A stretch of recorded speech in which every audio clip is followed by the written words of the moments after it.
Chapter 5. Classroom Management Judo. I built my foundation on my work as a substitute teacher. Rather than force the reader to wade through the swamp of my personal experience, I want to start with the lessons learned and then share my personal journey to that conclusion. Two conditions need to be met for excellent learning to occur. First, a solid foundation of old-school management is necessary, meaning simply that the teacher is in control of the classroom. Second, the right tools for the job need to be accessible. It is possible to run a classroom where intense learning is taking place without any modern conveniences.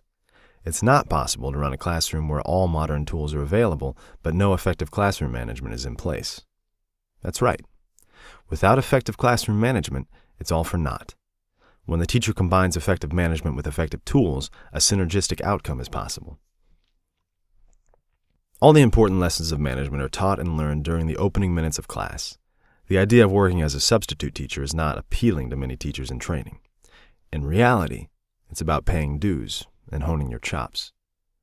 Substitute work is an excellent chance to practice classroom management ideas without the risk of long-term damage to your classroom control. It's a chance to learn what works well for you. When it's your class and you implement a poorly thought-out plan, you weaken yourself with that group for the rest of the year. As a substitute, you only weaken yourself for the rest of the day. Effective classroom management is a dance. Learn the basic steps. As a teacher or a substitute teacher, the tone of your day is established in about the first 3 minutes. Students start to figure you out well before you figure them out. Here are the first few tests you can count on.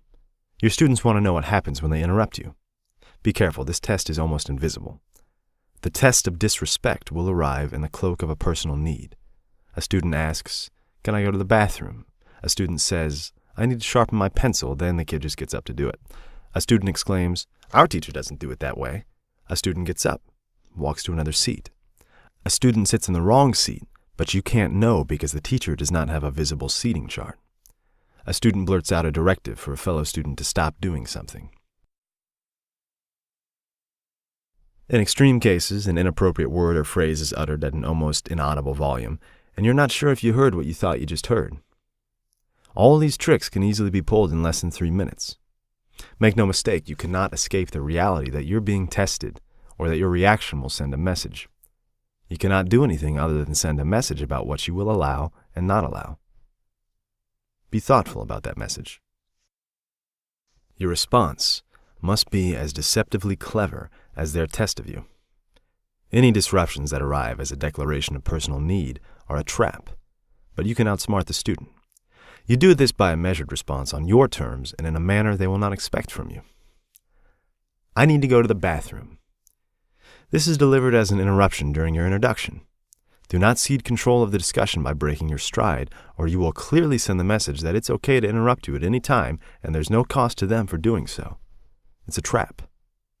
You cannot disregard it either, because you send the message that it's okay for the students to not use the traditional signal of raising a hand before taking the floor. There are well-established norms that do not need to be re-established upon meeting you. Taking turns that are facilitated by the teacher is one such norm. Assume they all know this unless you're working as a substitute in kindergarten on the first day of school.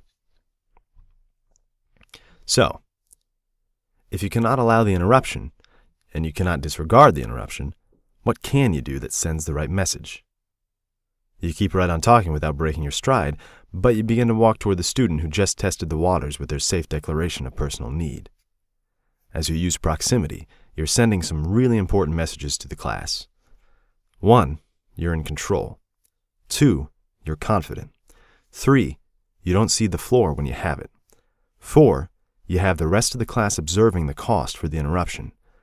5, you don't posture by scolding because every kid knows that's a paper tiger.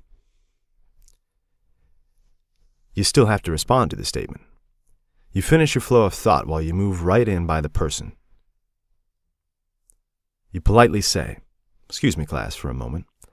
As you bend down on a knee to get on the face-to-face level, you speak in a very soft tone, and you simply say, "As soon as I'm finished with my introduction, I'll be happy to let you use the restroom. I'll let you know when it's okay." The great lessons in predictable human-kid behavior in the classroom setting are played out every day as a sub, and you get to refine your approach to Jedi levels.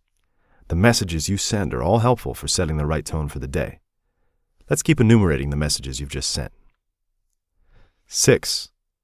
You will not be an unreasonable teacher who will deny personal needs. 7. You're not easily rattled. 8. You will be telling all students when they may or may not do something in your classroom. They will not be telling you. 9. You don't allow interruptions. When a student interrupts, it's not cheap. They will be having an encounter in their personal space. This is less attractive than firing off their salvo with the bravery of being out of range. Watch and marvel as the number of additional interruptions of this nature quickly drop. 10. You have cleverly escaped from the trap the kid thought he had just set for you, and you've watched him peacefully slip into his metaphorical restraints. It's really that simple. You have just practiced classroom management judo. When being pushed, you should pull. When you're being pulled, you should push. The opposite response is an opportunity for you to gain control of the challenger. You are now well on your way to maintaining full control of the classroom environment. Repeat your proximity and measured response as needed with the other students who missed the object lesson. It doesn't take too many of these encounters before everyone has had a chance to witness what's in store for the impolite. Most importantly, you've established control, corrected a misbehavior, and all of it has been done on a bedrock of respect. It's really that simple, and I've had 20 years to see this scenario predictably unfold in each of my substitute experiences, each of my own classes on day 1 of each year at every grade level and subject area, and each time I covered a class for a fellow teacher. The formula is simple and clear. An interruption is no more than a testing of the boundaries. Meet the challenge for each just as you would the bathroom test. Keep right on talking as you move in toward the student. Calmly get close enough for the student to hear a very soft response. Let the student know that you're a calm and reasonable person who retains control of the room and that you'll take good care of them. It's simple, and it's like magic. For more thought and practice, I prescribe the following. Read Fred Jones' Positive Classroom Discipline and Harry Wong, The First Days of School. These veteran teachers have perfected their craft and refined their art in the fires of reality. You can hack the code and beat the system by beginning where they ended up. It took me 3 years to stop trying what I thought should work in my classroom and start doing what they recommended.